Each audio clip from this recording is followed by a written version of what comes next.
Siapakah Dajjal? Dajjal ini lahir di Samirah dan dia diberi nama Samiri karena lahir di Samirah. Nah, kenapa disebut Samiri? Karena lahir di Samirah. Dia lahir 100 tahun sebelum Nabi Musa diutus. Dan Allah Subhanahu wa taala memberikan kelebihan kepadanya. Pertama, dia diberikan umur panjang. Ya, yang zura umru ila yamsah ila akhir zaman. Ya, dia ditangguhkan ajalnya sampai akhir zaman. Yang kedua, dia memiliki kecerdasan di atas akal jenius rata-rata umat manusia. Jadi sejenius apapun umat manusia yang normal, dia 60 tahun di atasnya. Sehingga penemuan-penemuannya, kecanggihan berpikirnya, kedewasaannya jauh di atas manusia. Rata-rata manusia normal.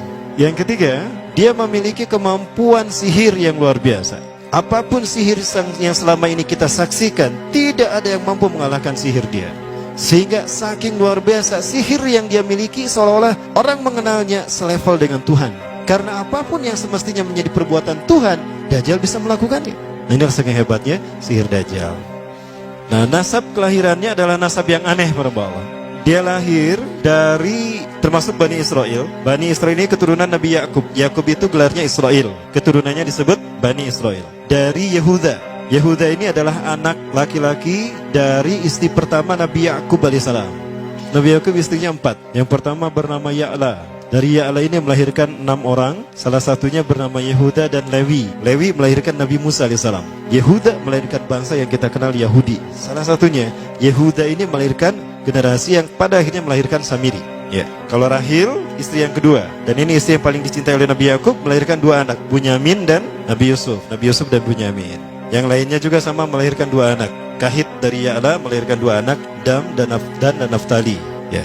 Anak tertua dari Nabi Yakub dari istri pertama bernama Raubin. Nah, dari Yehuda inilah lahir Samiri. Nah, ayah dan ibunya, kakek dan nenek Samiri ini adalah para penyembah berhala. Karena Samirah saat itu terkenal penyembah berhala. Ayahnya ini lahir dari proses perzinahan adik dan kakak, incest. Adik dan kakak berzina, lahir ayahnya. Adik dan kakak berzina, lahir ibunya.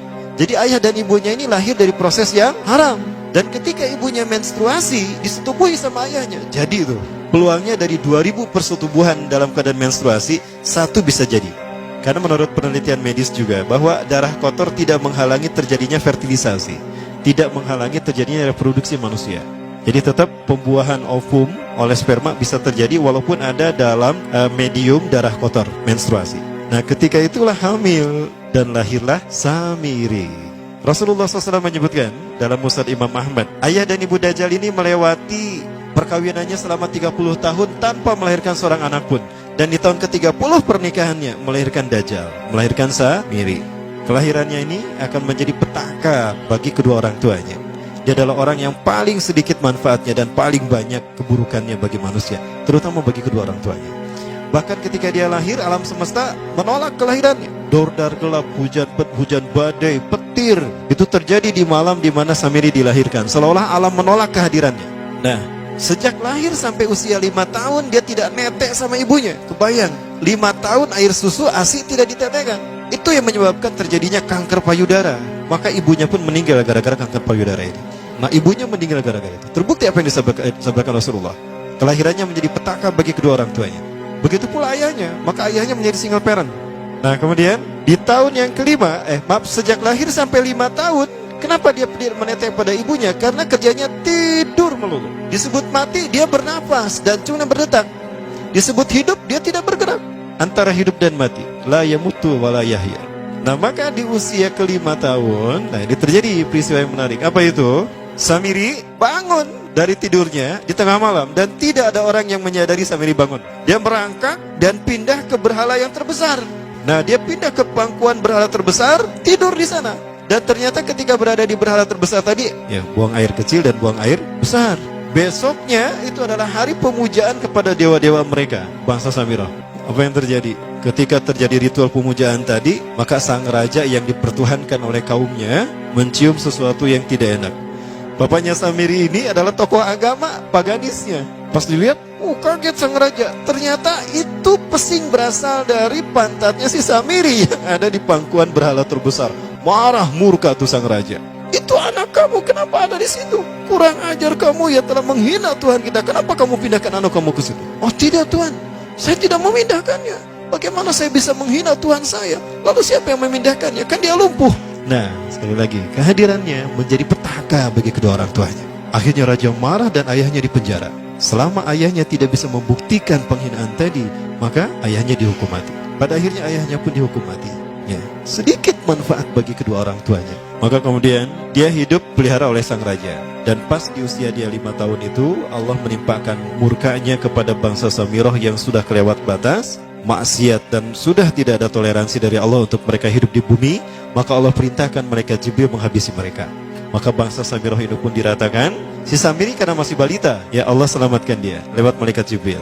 Diselamatkan dia dan ditempatkan di pulau entah berantah. Ada yang menyebutkan pulau ini berada di Laut Yaman, dan pulau ini dinamakan Pulau Socotra.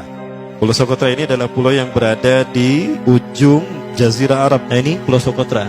Ini pulau tempat di mana Dajjal atau Samiri dibesarkan sejak 5 tahun sampai usia 100 tahun. Ya, dari usia 5 sampai 100 tahun dia tinggal di Pulau Socotra ini. Nah, Pulau Socotra ini adalah pulau yang berada di kawasan Yaman. Pulau yang memiliki banyak keunikan luar biasa. UNESCO sempat ingin menjadikannya keajaiban yang ke-8. Kan ada 7 keajaiban dunia ya. Yang ke-8-nya tadinya ini. Namun karena dia terkait dengan Samiri Dajjal, maka banyak negara yang menentangnya, terutama negara-negara yang menjadi pengikut Dajjal.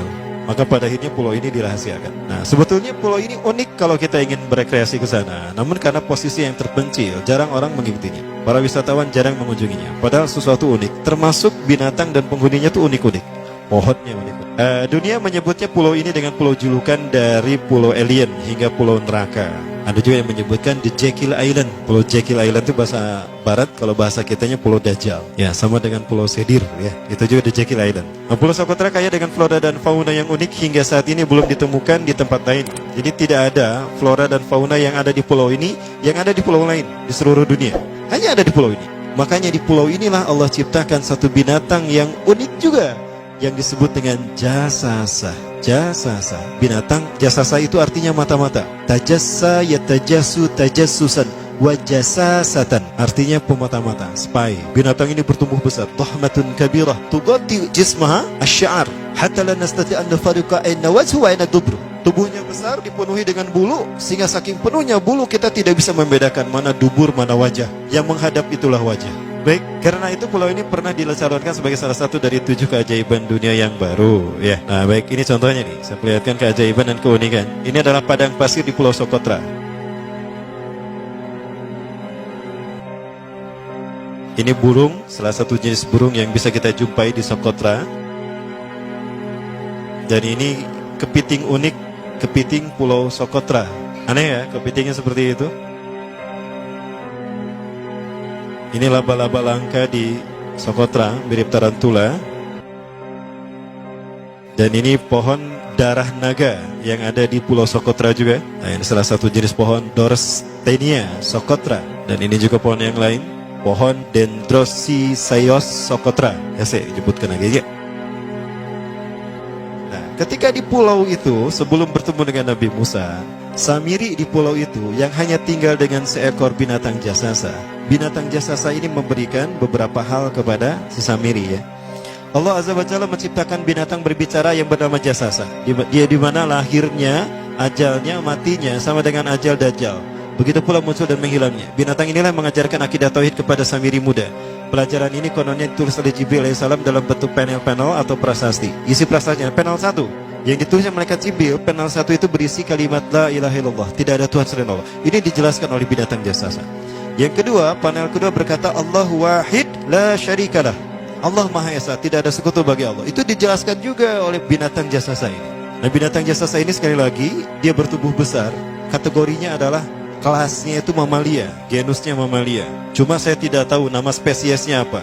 Pada tahun 2017, akhir dari bulan Agustus di Filipina ditemukan binatang seperti ini. Ciri-ciri binatang ini nyaris sempurna seperti ciri-ciri binatang jasasa yang disebutkan Rasulullah terkait dengan binatang yang memata-matai Dajjal. Tubuhnya penuh dengan bulu. Ini disebutkan dalam surat An-Naml ayat ke-82. Ya, binatang ini seperti ini dan dia tidak pernah jauh dari laut karena dia selalu ingin membasahi tubuhnya dan dia pun makan dari makanan ikan laut. Maka dia tidak pernah jauh dari pantai. Seperti ini. Nah, binatang inilah yang mengajarkan prasasti mengajarkan akidah tauhid kepada Samiri muda. Yang ketiga, engkau diurus oleh Jibril. Karena itu janganlah engkau mengkhianati janjimu dengan Allah. hanya engkau saja di pulau ini. Panel yang kelima, makanlah dan nikmatilah makanan dan minuman yang menjadi rezeki dari Allah sesuai kehendakmu. Tidurlah sesukamu, tapi sembahlah Allah dalam berbagai keadaanmu dengan tasbih keesaan Allah kepadanya, yaitu dengan melaksanakan solat yang diwajibkan kepadamu. Allah lah sang raja, Allah yang Maha Esa. Dia tidak berayah dan tidak pula mempunyai anak. Allah Tuhan Tuhan yang maha besar dan maha agung. Dialah yang maha raja. Ada 7 panel. Panel yang ke-7 bercerita tentang Nabi Muhammad. Panel yang ke-6 itu bercerita tentang nabi-nabi, dan khusus panel yang ke-7 cerita tentang Nabi Muhammad. Jadi Dajjal sudah tahu, Samiri sudah tahu bahwa akan diutus Nabi Muhammad di akhir zaman, dan itu nabi yang terbaik. Makanya dia iri. Nah, selesai panel ini disampaikan, maka binatang sejasasa berkata, wahai Samiri, saksikanlah aku telah menunaikan, innani qad fa'altu ma umirtu min rabbi. Demi Allah, saksikan aku sudah menunaikan apa yang diperintahkan padaku, kata binatang jasasa. Maka sekarang adalah perintah terakhir, yaitu pertanyaan dariku untukmu. Hal tu'minu billah, apakah kau beriman pada Allah? Wa bima unzila ilaih, dan dari apa yang diturunkan kepada nabi-nabinya, kepada Jibril maksudnya. Famadal jawab ya Samiri, apa jawabanmu hai Samiri? Samiri tidak menjawabnya. Lama ditunggu-tunggu, Samiri tidak menjawabnya, sehingga binatang ini pun pergi dengan menjerit, dengan jeritan yang membuat Samiri ini pekak telinganya. 2 kali lagi datang lagi kembali kepada Samiri dan berkata binatang jasasa, ya Samiri, famadal jawab, hal tu'minu billah, in tu'minu billah fatakunu mu'minan ajaba imanika ila yaumil qiyamah. Jika kau beriman kepada Allah, maka sungguh kau akan menjadi mukmin yang menakjubkan imannya. Inna ajalaka ukhirat ila akhir zaman. Sesungguhnya ajalmu ditangguhkan sampai akhir zaman. Jika kau beriman pada Allah, engkau akan menjadi mukmin yang menakjubkan. Fa in lam tu'min billah, tapi jika engkau tidak beriman kepada Allah, wa bima unzila ilaih, dan apapun yang diturunkan pada Jibril, innaka minal mal'unina ila yaumil qiyamah, dan kau terkutuk sampai hari kiamat nanti. Tidak juga dijawab. Pergi lagi binatang jasasa tadi sambil memekikkan suara yang pekikan yang keras. Yang ketiga kali yang terakhir dia bertanya kembali. Dan apa jawaban Samiri? Hei jasasa binatang buruk rupa, lihat di pulau ini tidak ada siapapun kecuali engkau dan aku. Dan yakinilah kalau panel ini bukan tentang Allah yang di langit sana, tapi yang disebut Allah itu saya. Hei jasasa, akulah Allah itu. Oh, dia menjerit dengan jeritan yang makin keras, sampai si Samiri pun menutup kedua telinganya. Sejak saat itulah binatang itu pergi dan berkata, innaka dajjal, innaka dajjal, innaka dajjal. Engkau adalah pendusta, engkau adalah pendusta, pendusta sampai hilang suaranya. Di saat itulah Samiri mendapatkan gelar Dajjal. Jadi siapa nama asli Dajjal? Samiri. Dajjal artinya Al-Kazab, pendusta, bukan singkatan kali. Baik, nah sejak saat itulah Samiri keluar dari pulau itu, dan dia sudah menyandang gelar Dajjal, pendusta, karena dia mengaku Tuhan. Baik, Iwabillah rahmatullah. Jangan salah, Dajjal kecerdasannya mampu melakukan cloning dan mampu melakukan berbagai macam riset dan eksperimen. Hatta eksperimen yang mengilhami film Hook itu Dajjal bisa melakukannya. Bahkan ketika orang membayangkan kendaraan tercanggih itu pesawat terbang, Dajjal sudah mampu membuat piring terbang dengan kecerdasannya. Ya. Rasulullah menyebutkan kendaraan Dajjal itu dia bisa terbang, kata Rasulullah. Dan kecepatan terbangnya 5 km per sekon. 1 detik 5 km. Hanya dengan berkedip-kedip dia berkeliling dunia. Ya.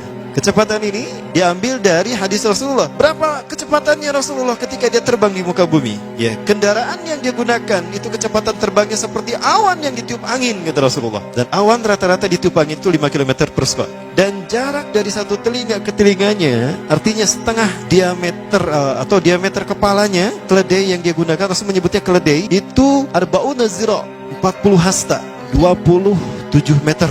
Diameternya itu 27 meter. Keledai macam apa yang jarak dari satu telinga ke telinganya 27 meter? Kalau bukan piring terbang. Ini bisa 24 meter kan? 27 meter, bisa tidak? Bisa, dan kecepatannya pun sama. Dan pernah meninggalkan jejak Cop Circle di Yogyakarta.